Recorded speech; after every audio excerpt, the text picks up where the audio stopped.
How you guys doing? This is Leo with Tito's, and I'm here to show you some simple and easy cocktails that you can make at home with fresh ingredients.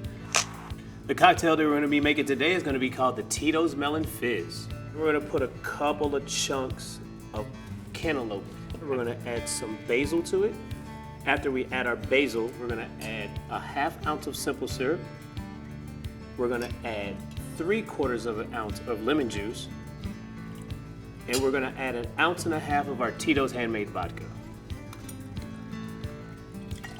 After that, we're going to add ice. And we're going to shake our cocktail vigorously. And we're going to strain it over fresh ice.